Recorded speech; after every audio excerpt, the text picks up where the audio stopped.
चलिए मित्रों, एक कदम सफलता की ओर अपना हो गया था महाराणा उदय सिंह। इसके बाद में जो मेवाड़ के शासक बनेंगे वह वीर शिरोमणि मेवाड़ नरेश महाराणा प्रताप। प्रताप के जीवन से जुड़ी हुई और प्रताप टॉपिक से जुड़ी हुई जितनी भी घटनाएं हैं वो लगभग सभी एग्जामों में पूछी जा चुकी है, बारीक से बारीक और मोटी से मोटी।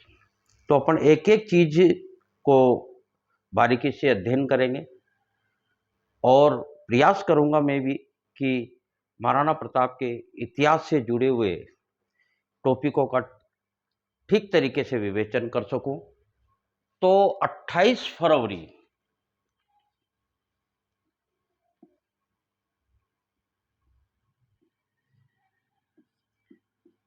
1572 को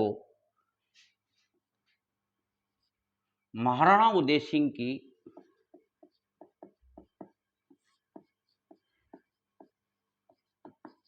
मृत्यु होती है होली के दिन। ये भी पूछा जा चुका है, इस वजह से 28 फरवरी 1572 महाराणा उदय सिंह की मृत्यु होती है होली के दिन। अब होता क्या है कि गोगुंदा में महाराणा उदय सिंह का दाह संस्कार चल रहा था।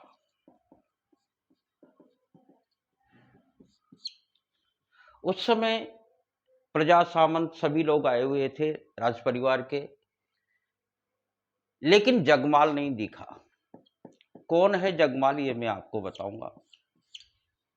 महाराणा प्रताप की सबसे छोटी जो महारानी है वो है भटियाणी, और उनका विशेष प्रेम भटियाणी की तरफ था।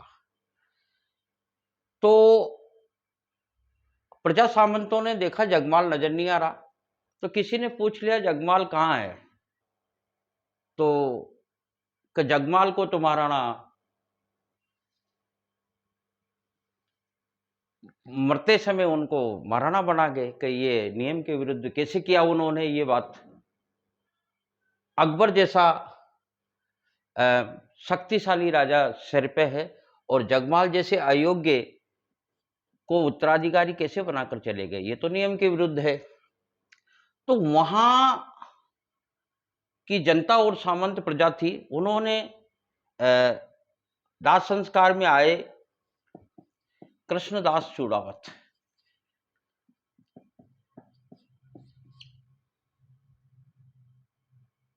क्योंकि चूड़ावतों को मेवाड़ की गद्दी पर बिठाने का अधिकार इन्हीं को है। तो ये सब मिलकर और कृष्णदास चूड़ावत के पास गए कि चूड़ावत जी ये समस्या है। महाराणा उदय सिंह तो मृत्यु से पहले ही जगमाल को राणा बना के चले गए, और अकबर जैसा शासक दिल्ली का जो अपने सर पे है, तो इस समस्या को कैसे निपटा जाए।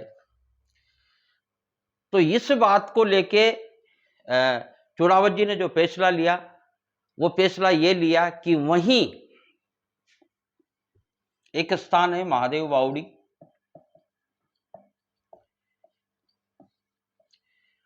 उस पर कुंवर प्रताप को बिठाकर और महाराणा का राज्याभिषेक कर दिया, यानी कि तलवार बंधाई।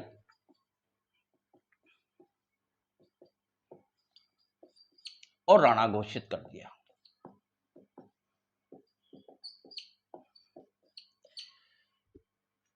दाह संस्कार के बाद में महलों में गए। जब महलों में गए तो गद्दी पर जगमाल बैठा हुआ था। कृष्णदास चूड़ावत ने कहा कि आप यहाँ राणा बैठेंगे, महाराणा बैठेंगे, आप महाराणा के परिवार वाले हो, आप नीचे बैठोगे, उनके सामने बैठोगे। नीचे तो नहीं, उनके सामने बैठोगे। तो जगमाल विरोध नहीं कर पाया, और जगमाल विरोध नहीं कर पाया तो जगमाल उठकर कहने का मतलब सीधा वो अकबर के पास चला गया। अकबर ने इसको जहाजपुर की जागीरी भी दी, और अंत में अपने साड़े से लड़ते हुए 1583 में मारा गया। इस तरीके की कहानी है। अब चलते हैं अपन महाराणा प्रताप की तरफ। महाराणा प्रताप की एक एक चीज अपन विस्तार से पढ़ेंगे।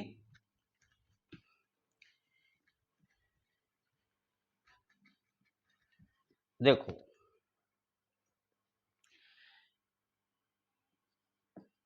महाराणा उदय सिंह जी के, यानी कि इनके पिताजी के 3 पत्नियां थी।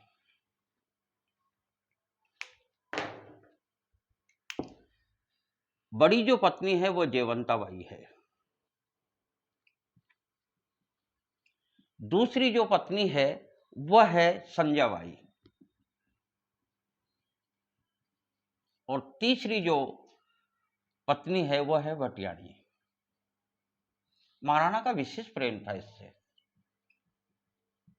ये जगमाल इसी का ही था। जयवंता बाई के गर्भ से जो पुत्र है वह है प्रताप। अभी अपन प्रताप ही लिख देते हैं, कुंवर प्रताप ही लिख देते हैं, क्योंकि महाराणा अभी बनाएंगे इनको।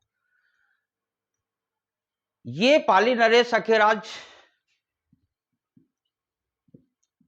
पाली नरेश अखेराज सोनगरा, सोनगरा चौहान होते हैं। तो पाली नरेश अखेराज सोनगरा की पुत्री थी, उनके थे कुंवर प्रताप। संजय बाई से हुआ शक्ति सिंह,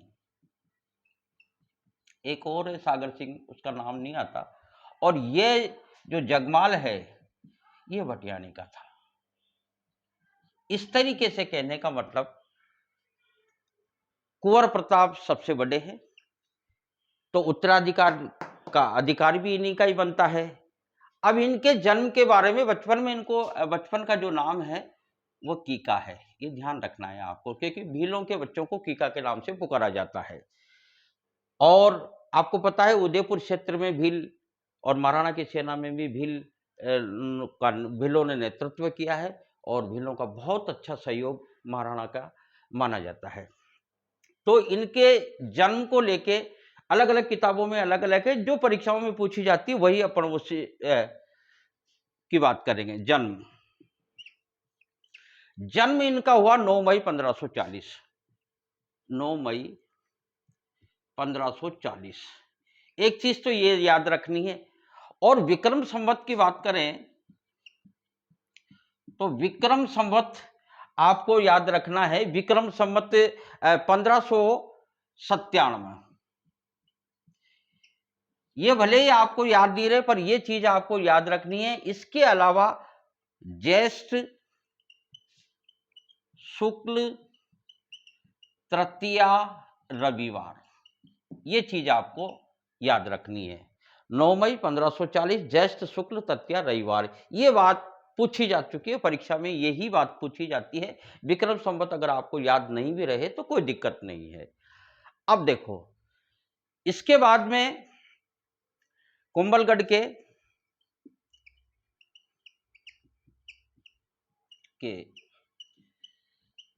बादल महल में इनका जन्म हुआ, कटारगढ़ भी बोलते हैं। तो आपको जो नाम याद रखना है वो कुंभलगढ़ के बादल महल में इनका जन्म हुआ। अब विवाह होता है इनका अजबदे पवार से। अजबदे पवार, देखो राजाओं की बहुत सारी पत्नियां रहती है, लेकिन जो कठिन परिस्थिति में साथ देती है उसी को ही अपन याद रखें। अजबदे पवार ये बिजोलिया के रामरख की पुत्री थी। इनके एक पुत्र हुआ, पुत्र भी अपन को यही याद रखना है, क्योंकि भावी उत्तराधिकारी भावी राणा यही बनेंगे, अमर सिंह। अमर सिंह का आपको पता है कब जन्म हुआ, क्योंकि महाराणा उदय सिंह ने पौत्र के जन्म पर उदय सागर झील का निर्माण किया, उदयपुर शहर बसाया। इस तरीके से आपको 1559 ये याद रह जाएगा आपको, 16 मार्च 1559। और कुछ एक दो बातें हैं इनकी, वो अपन देख लेते हैं, क्योंकि छोटी छोटी चीजें भी महाराणा प्रताप के बारे में पूछी जाती है। फिर इसके बाद देखो, कुल देवता तो आपको पता है, क्योंकि वो बप्पा रावल के समय से कुल देवता तो वही चले आ रहे हैं, एकलिंग महादेव।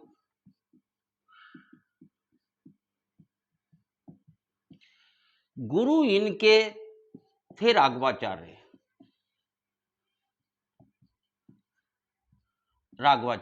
लेकिन शस्त्र विद्या जो इन्होंने सीखी थी वो जयमल राठौर से सीखी थी। शस्त्र विद्या के जो गुरु थे वो जयमल राठौर बताए जाते हैं। इसके बाद में देखो इनका प्रमुख जो घोड़ा था वो चेतक है। प्रमुख जो हाथी था वो रामप्रसाद है। इनके बारे में जो लोहा धारण करते थे ये, यानी कि जो कवच, भाला है, ढाल है, तलवार है, ये सारी चीजें मतलब पूछी जा चुकी है। कवच इनका बताया जाता है 72 किलो का। भाला इनका बताया जाता है 81 किलो का। और ढाल और तलवार यानी कि ढाल तलवार का इनका जो वजन था वो 55 केजी था। कुल मिला के बेटा 208 किलो का वजन इनके शरीर पर रहता था। 5 फुट पौने 6 इंच के बराबर इनकी लंबाई बताई जाती है। खुद का वजन 110 किलो बताया जाता है। इस तरीके से कहने का मतलब ये जो है तो छोटी छोटी बातें, पर ये बहुत मुख्य बातें जो पूछी जा चुकी है। 28 वर्षों तक चाउंड में राजधानी रही है इनकी।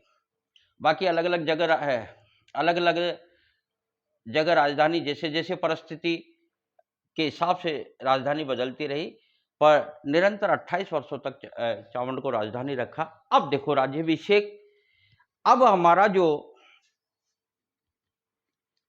यानी कि 32 वर्ष की उम्र में 1572 में जन्म हुआ। देखो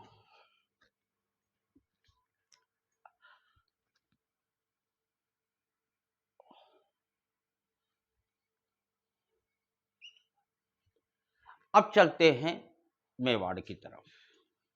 मेवाड़ में आज महाराणा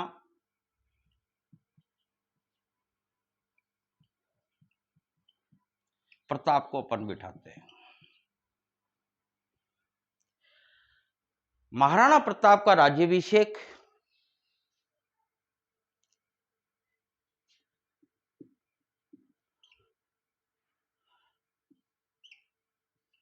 क्योंकि महाराणा उदय सिंह के जस्ट बाद उसी दिन अंतिम संस्कार के उसी दिन, क्योंकि जगमाल बैठ गया था, तो उसी दिन कृष्णदास चूड़ावत के द्वारा तलवार बंधाकर और कुंभलगढ़ दुर्ग में इनका राज्याभिषेक, राजतिलक 32 वर्ष की उम्र में इनका राजतिलक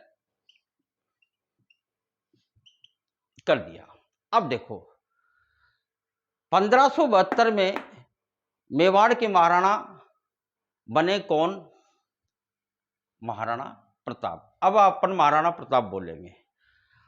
जिस समय महाराणा प्रताप का राज्याभिषेक हुआ उस समय मेवाड़ से इनके मारवाड़ से इनके मामा राव चंद्रसेन भी आए हुए थे। तो अकबर ने जगह जगह चौकियां स्थापित कर दी थी कि कहीं महाराणा प्रताप और राव चंद्रसेन के बीच में ज्यादा वो मुलाकात नहीं हो जाए। तो इस तरीके से कहने का पूर्ण निगरानी के साथ में अकबर था। अब होता क्या है, प्रजा और सामंतों के सहयोग से, पूर्ण सहयोग से महाराणा बने थे। अब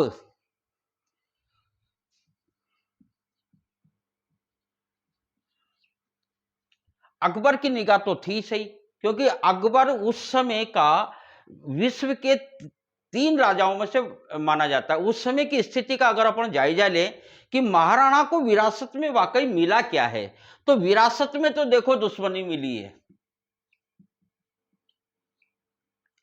किससे? ये पहले से ही चली आ रही है अकबर से, महाराणा उदय सिंह के समय।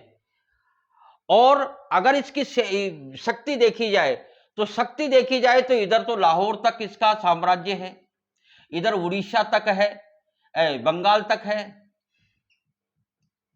इधर नीचे आ जाओ तो उड़ीसा तक इसका साम्राज्य फैला हुआ है। तो इसका तो विस्तार है ही सही, सैनिक शक्ति का खूब है ही सही। हमें क्या मिला है? हमें विरासत के रूप में दुश्मनी मिली है, और पैतृक संपत्ति के रूप में हमें क्या मिला है? देखो ये चित्तौड़ है, चित्तौड़ दुर्ग पर तो ऑलरेडी अकबर का कब्जा है, तो हमें मिला है आधा मेवाड़ है। उसमें भी पश्चिमी हिस्सा मिला है। पूर्वी हिस्सा जो चित्तौड़ दुर्ग वाला है वो तो अकबर के कब्जे में है, और कहा जाता है ये उपजाऊ भी है, ये वाला क्षेत्र उपजाऊ भी है पूर्वी वाला। हमें मिला है केवल पहाड़ियां।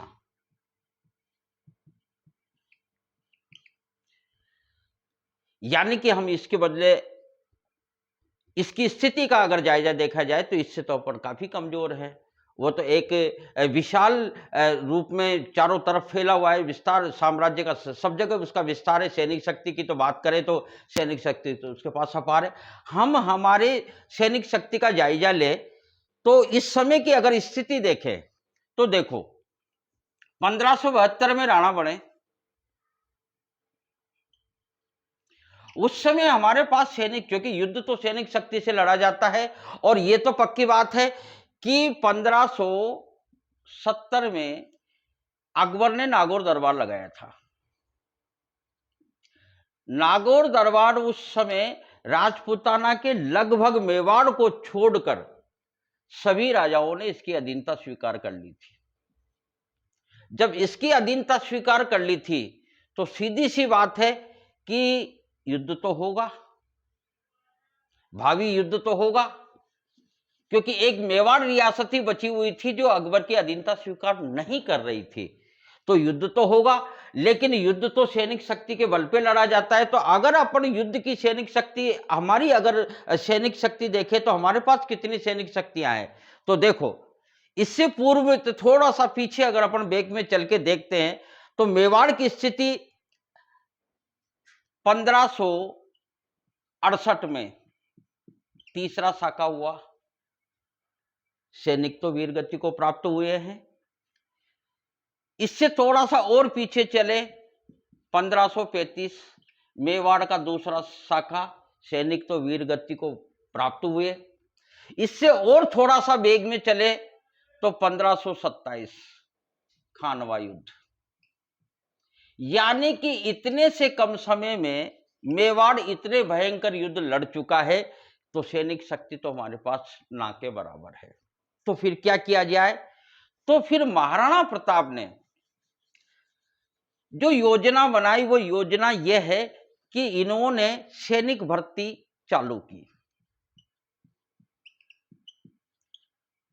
वही अभी जैसे रुपए पैसे मिलते हैं उसी समय, उस समय भी रुपए पैसे सैनिकों के लिए दिए जाते थे, सैनिक भर्ती की। अभी 6 महीने भी राणा बने हुए नहीं हुए, अकबर का प्रोसीजर चालू। अकबर ने अभियान चालू कर दिए। अकबर ने महाराणा प्रताप को समझाने के लिए शांति अभियान,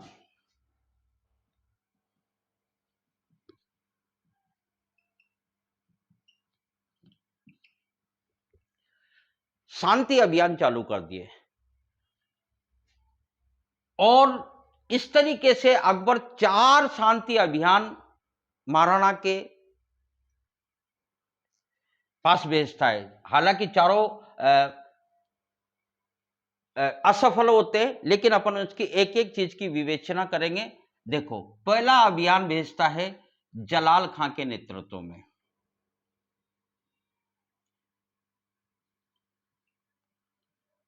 जलाल खां के नेतृत्व में कब? 1572। एक अभियान 1572 में आएंगे, बाकी तीनों अभियान 73 में होंगे।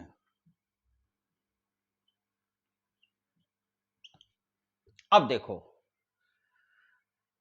अकबर जलाल खां को भेजता है कि महाराणा को अधीनता स्वीकार करने के लिए कहा जाए। जलाल खां आता है, इधर से महाराणा भी बातचीत करते हैं। अब देखो, महाराणा के अपन को यह तो पता है कि महाराणा वीर हैं, लेकिन यहां जो अभियानों को टैकल करते हैं महाराणा प्रताप, इससे यह भी पता चलता है कि महाराणा बुद्धिमान भी है, महत्वाकांक्षी भी हैं, दूरदर्शी भी हैं। अब देखो, युद्ध तो होगा ये तो पता है, लेकिन महाराणा इस बात को जानते हैं कि इस युद्ध को मैं थोड़ा सा आगे खिसका दूं, क्योंकि 72 में अभी मैं राणा बनाई हूं, अभी मुझे 6 महीने हुए, मेरे पास सैनिक शक्ति भी नहीं है, और इतने बड़े शासक के साथ युद्ध करना है तो सीधी सी बात है, हार तो निश्चित है। तो मैं अधीनता से स्वीकार नहीं करूंगा, क्योंकि मेरे जो इससे कुल परंपरा की मर्यादा और नाम खराब होगा। दूसरी बात, मेरे नाम के आगे जो राणा महाराणा लगा हो, उस नाम का कोई औचित्य ही नहीं रह जाता। तो कहने का मतलब महाराणा प्रताप जलाल खां के साथ ऐसा व्यवहार करते हैं कि वो बुरा भी नहीं मानता और अच्छा भी नहीं मानता। यानी कि जैसे मान लीजिए अपने पास कोई सगाई करने वाला है, बच्चे की सगाई करने वाला आता है, हम सगाई करना चाहते नहीं, मना करना नहीं चाहते, तो अपन क्या कहेंगे कि भाई देखो हमारा तो सगाई संबंध है ना, जो ये छोरे के मामा ही करते हैं, छोरे के मामा तो है ना जो विदेश गए हुए हैं और अभी ये बीएड भी कर रहा है, इसकी बीएड 2-4 महीने में पूरी हो जाएगी, हम आपको जवाब दे देंगे। यानी कि सामने वाले ने बुरा भी नहीं माना और बात भी बन गई। इस तरीके से कहने का मतलब जलाल खां को वापस चला जाता है। और अब दूसरे अभियान के रूप में अकबर सोचता है, अकबर तो वैसे भी दूरदर्शी है, तो अकबर सोचता है कि यार हो सकता है कि एक मुसलमान की वजह से महाराणा की तिगड़म बैठी नहीं हो। तो इधर से मानसिंह आ रहा था, तो दूसरे अभियान के रूप में मानसिंह को भेजते। उस समय मानसिंह भी कुंवर ही था, मानसिंह को भेजा जाता, क्योंकि एक जाति के व्यक्ति बात करने में सहूलियत रहती है। तो देखो मानसिंह जब आता है तो अलग अलग इतिहासकारों को अलग अलग मत है। कोई कहता है पिछोला झील पे इनकी मुलाकात हुई, कोई कहता है उदय सागर झील की पे हुई, कोई कहता है महलों में हुई। इस तरीके के अलग अलग भी है। अपन इनकी मुलाकात उदय सागर झील में करवा देते हैं। बढ़िया चौकी वोकी बनवाई, बढ़िया खाने की शुद्ध शाकाहारी भोजन की व्यवस्था की गई, मानसिंह को खाने पे बुलाया, मानसिंह खाने पे आया। इधर से महाराणा स्वयं नहीं गए और किसको भेज दिया, कुंवर प्रताप को, सॉरी कुंवर अमर सिंह को। खाना खाने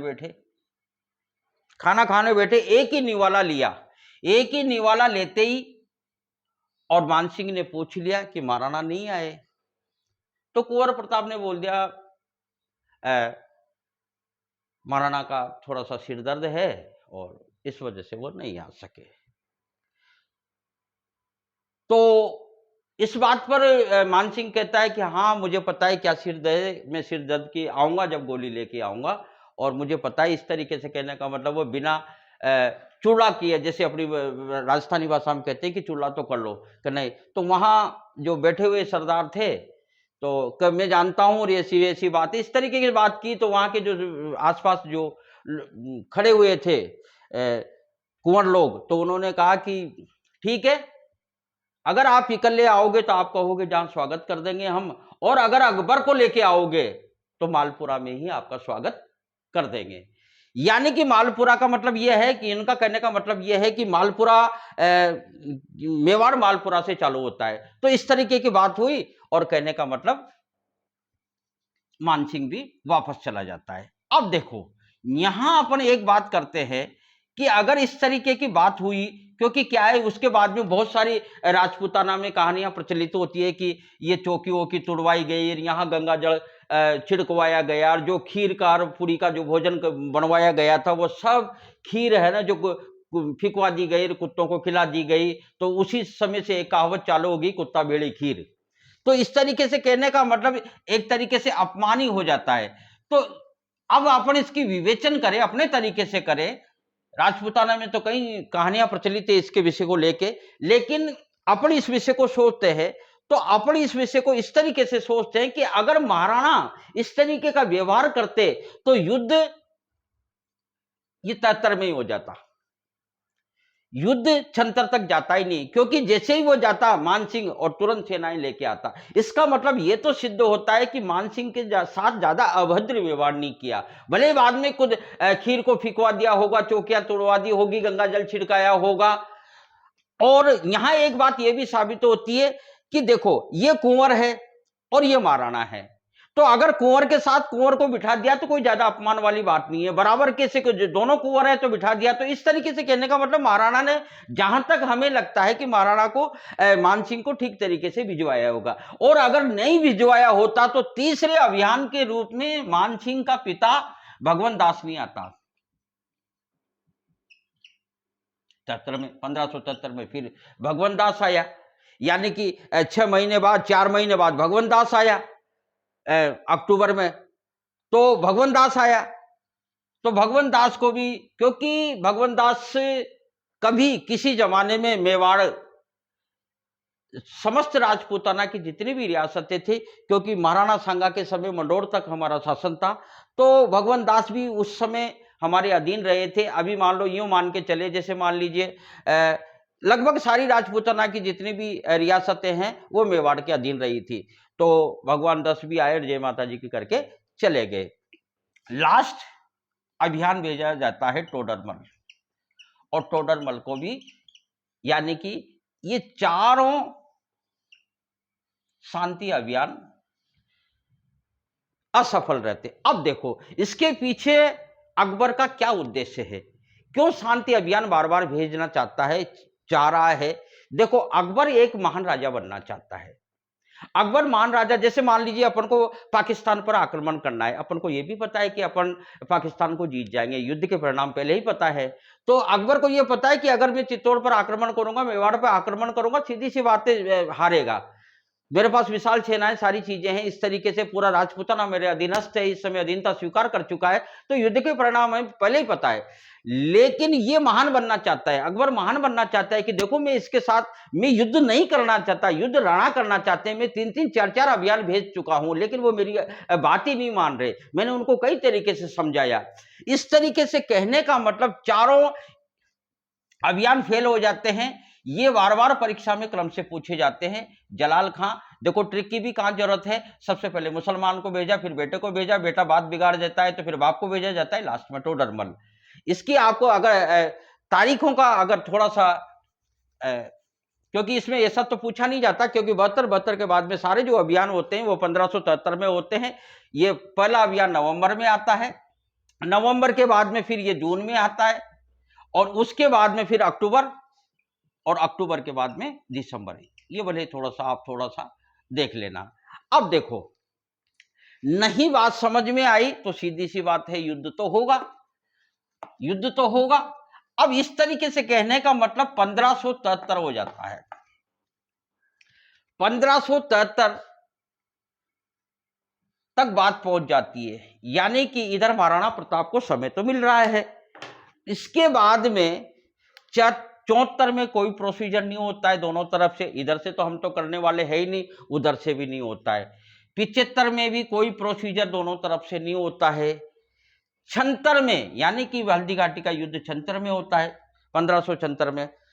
तो 2 साल तक इतिहासकार तो ये कहते हैं कि 74 और 75, यानी कि 2 साल का समय अकबर ने महाराणा प्रताप को दिया, लेकिन ऐसा नहीं है। ऐसा क्यों नहीं है? क्योंकि 74 में ये बंगाल और बिहार के उधर उलझा रहा अकबर। 75 में ये मारवाड़ के शासक क्या नाम से, उनके मामा राव चंद्रसेन से उलझे रहे। फिर ही कब वो आए? ये 76 में। अब देखो 76 में फिर ही वो आए, तो अब सीधी सी बात है, इसकी नजर किसके ऊपर जाएगी? मेवाड़ के ऊपर जाएगी। अकबर यहां से चलता है पूरे दलबल के साथ में, और अपनी राजधानी बनाता है फतेहपुर सीकरी। हालांकि ये 1571 में इसने राजधानी बना दी थी फतेहपुर सीकरी। फतेहपुर सीकरी से यह चलता है सीधा अजमेर, पूरे दलबल के साथ, पूरी सेना के साथ में। अजमेर का एक दुर्ग है मैगजीन दुर्ग, मैगजीन, यहां अंग्रेजों का शस्त्रागार है, इसलिए इसको मैगजीन बोलते हैं, क्योंकि अंग्रेजों के समय भी ये हेड ऑफिस रहा है, अंग्रेजों ने इसी को हेड ऑफिस बनाया है। तो कहने का मतलब इस मैगनीज दुर्ग में आके ये मेवाड़ पर आक्रमण करने की योजना बनाते हैं। एक योजना इन्होंने ये भी बनाई कि महाराणा को यहीं बुला लिया जाए और यहीं बंदी बना लिया जाए। ये योजना भी इनकी विफल रही। अब होता क्या है कि सेना में सभी थे, मुसलमान भी थे, हिंदू भी थे, राजपूत सैनिक थे टोटल, क्योंकि पूरा राजपूताना इसके अधीन था अकबर के। तो अब यहां 15 दिन तक कई वार्ताएं चले, कई तरीके से युद्ध की तैयारियां चलती। अब यहां क्या होता है यहां इस इतने बड़े सेना का जो नेतृत्व, सेनापति जो घोषित किया जाता है, वो बहुत सोच समझ के अकबर मानसिंह को घोषित करता है। जैसे ही मानसिंह को घोषित करता है, मुस्लिम सैनिक थे और उनके जो सेनापति थे वो नाराज हो जाते हैं। काफी कहने के बाद भी, यानी कि इसके बड़े बड़े जो सलाहकार थे उनके कहने के बाद भी मानसिंह को सेनापति बनाया। दूसरा था आसफ खां। सभी ने समझाया कि देखो ऐसा है, ये अपन राजपूतों के विरुद्ध लड़ने जा रहे हैं और कहीं ना कहीं पक्षपात हो जाएगा, तो मानसिंह को सेनापति मत बनाओ। लेकिन नहीं माना। इसके पीछे क्या कारण था? मानसिंह को देखो, इसकी दूरदर्शिता देखो आप। मानसिंह के पीछे जो सेनापति बनाने का मुख्य उद्देश्य था, वो एक उद्देश्य तो ये था कि कभी ना कभी मेवाड़ के अधीन पूरा राजपूताना रहा है, तो राजपूताने के जो राजपूत है, वह कहने का मतलब महाराणा प्रताप को या महाराणा परिवार को, मेवाड़ को एक इसकी दृष्टि से देखते हैं, सम्मान की दृष्टि से देखते हैं, वो युद्ध करना नहीं चाहते। तो जब इसका नेतृत्व मानसिंह को देंगे तो ये बिल्कुल इसके साथ युद्ध करेंगे। पहली बात तो ये है, ये शंकाएं दूर हो जाएगी। दूसरी बात, इस वाले पूरे राजपूताना के जो अधीनस्थ जितने भी अधीनता स्वीकार की है राजपूतों ने, तो वह राजपूत और ये राजपूत, यानी कि ये बंदा राजपूतों से राजपूतों को लड़वा रहा है। सीधी सी बात यह है, जब युद्ध होगा तो मुस्लिम एक तरफ हो जाएंगे, हट जाएंगे, या पीछे खिसक जाएंगे, या इशारा कर देंगे, और दोनों तरफ से राजपूत सेनाएं लड़ेंगे। इधर भी मेवाड़ की तरफ युद्ध होगा तो इधर भी राजपूत सेनाएं, और इधर इसके नेतृत्व में राजपूत सेनाएं रहेगी। तो कहने का मतलब ये चीज यहां भी ये अपनी दूरदर्शिता दिखा रहा है। इस तरीके से कहने का मतलब सभी लोगों के कहने पर मानसिंह को इस अभियान का सेनापति, इस युद्ध का सेनापति बना दिया जाता है। अब मानसिंह अपनी सेनाएं पूरे दलबल के साथ जब सेनापति बना दिया जाता है, तो पूरे दलबल के साथ में ये सीधा वहां से फतेहपुर अजमेर से सीधा चलता है और अपना पड़ाव मांडलगढ़ आके डाल देता है। मांडलगढ़ ये 2 माह तक रुका है, कोई प्रोसीजर नहीं हुआ। इधर महाराणा को बराबर सूचनाएं पहुंच रही है कि मुगलों की सेना आ चुकी है और मांडलगढ़ आके पड़ाव डाल दिया है। क्योंकि सेनाएं बहुत लंबी होती थी, हो सकता है ये 2 महीने यूं रुकवा कि पीछे की सेना भी यहाँ आ जाएगी। हो सकता है इसके पीछे इसका कोई उद्देश्य हो कि महाराणा यहीं आ जाए, क्योंकि इसमें बहुत सारे कारण होते हैं। तो अगला जो अपना जो टॉपिक रहेगा, जो अपना हल्दी घाटी तक पहुंचेंगे, इस युद्ध तक पहुंचेंगे, वो आधा टॉपिक, क्योंकि पूरा टॉपिक एक ही वीडियो में कराने से काफी लंबा हो जाता है। तो अगला जो अपना युद्ध की शुरुआत होगी वो अपन कल पढ़ेंगे।